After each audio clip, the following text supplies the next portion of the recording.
মৃত্যুৰ কিছুদিনৰ পূৰ্বৰে পৰা জুবিনে অনবৰতে কৈ আছিল এটা সপোনৰ কথা। ছিংগাপুৰলৈ যোৱাৰ পূৰ্বেও সেই একেটা সপোনৰ কথাই কৈ গৈছিল জুবিন গাৰ্গে। সপোনটো পূৰ কৰাৰ বহুত আশা আছিল জুবিন গাৰ্গৰ। কিন্তু কি আছিল জুবিনৰ সপোনটো? জুবিনৰ অবিহনে কেইটামান ঘণ্টাৰ পিছতেই পূৰ হ'ব জুবিনৰ শেষ সপোনটো।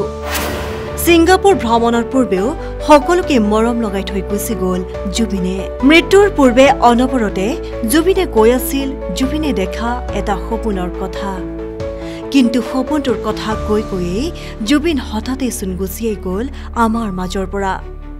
জুবিনৰ সপোনটো জুবিন জীয়াই থাকোঁতে যেন হৈ নুঠিল দিঠক। সপোনৰ আধাতেই জুবিন নিজেই সপোন যেন হৈ হেৰাই থাকিল। জুবিন হেৰাই গ'লেও জুবিনক জানো হেৰাই যাবলৈ দিব সকলোৱে? আধা দেখা জুবিনৰ সপোনটো পূৰ কৰিবলৈ সাজু হৈ উঠিছে জুবিনক ভালপোৱা মানুহবোৰ। জুবিনক পুনৰ কাষৰ পৰা পাবলৈ গৈ আছে কোটি কোটি অনুৰাগীয়ে।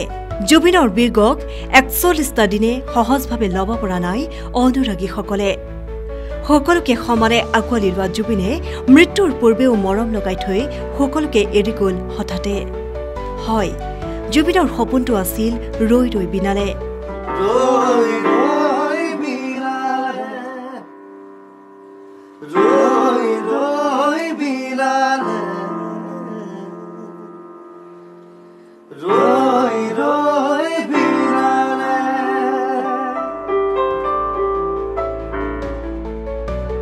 ৰৈ ৰৈ বিনালেক লৈ জুবিন গাৰ্গৰ আছিল অলেখ কল্পনা।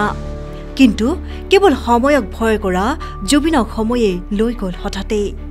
ছিংগাপুৰ ভ্ৰমণৰ পূৰ্বে জুবিনে সপোনটোৰ কথা কৈ এটা টোকা লিখি থৈ গৈছিল প্ৰত্যেকগৰাকী অসমীয়ালৈ বুলি, য'ত লিখিছিল ৰৈ ৰৈ বিনালে মোৰ নতুন চিনেমা চাবলৈ আহিবা মৰম জুবিনদা।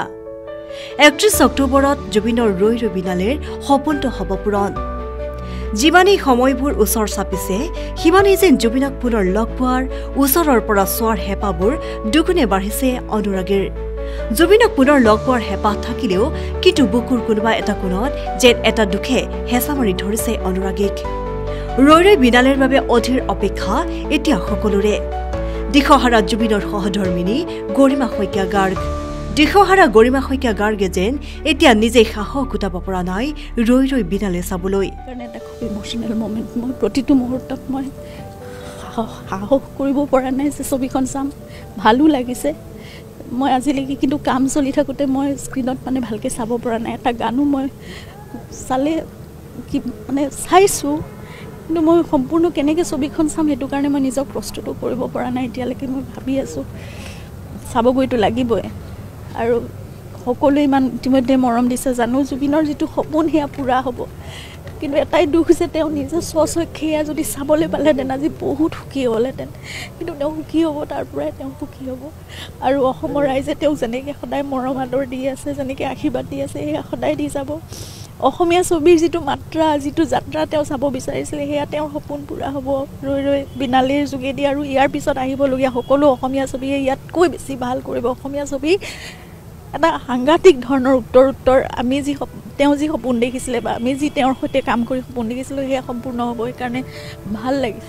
ইতিহাস ৰচনাৰে অসমৰ সৰ্বকালৰ সৰ্ববৃহৎ ছবি হ'বলৈ গৈ আছে জুবিনৰ সপোনৰ ৰৈ ৰৈ বিনালে। ৰৈ ৰৈ বিনালে চাবৰ বাবে অগ্ৰিম টিকটো শেষ হৈছে ইতিমধ্যে। ৰাজ্য তথা বিশ্বৰ বিভিন্ন প্ৰান্তত প্ৰদৰ্শিত হ'ব জুবিনৰ ৰৈ ৰৈ বিনালে। অসমৰ হলসমূহত কৰা হৈছে দৈনিক ইটোৰ পাছত সিটোকৈ লেঠাৰিকৈ দৰ্শনীৰ ব্যৱস্থা। এয়াই জুবিন গাৰ্গ। এয়াই জুবিন গাৰ্গৰ প্ৰতি মৰম অজস্ৰ অনুৰাগীৰ। এয়াই জুবিন গাৰ্গৰ প্ৰতি শ্ৰদ্ধা অজস্ৰ অনুৰাগীৰ। সপোন পূৰণ হ'ল জুবিন গাৰ্গৰ। কেৱল অসমৰ বাবে, মানুহৰ বাবে নিজৰ সৰ্বস্ব দি যোৱা জুবিনে মৃত্যুৰ পিছতো দিয়েই গ'ল জুবিনৰ সৰ্বস্ব। দি গ'ল পুনৰ জুবিনক সকলোৱে এবাৰ জনাৰ এটা সুযোগ। পুনৰ জুবিন গাৰ্গৰ ন্যায়ৰ দাবীৰে বিশেষ প্ৰতিবেদন নিউজ ডেস্ক ৰিপৰ্ট।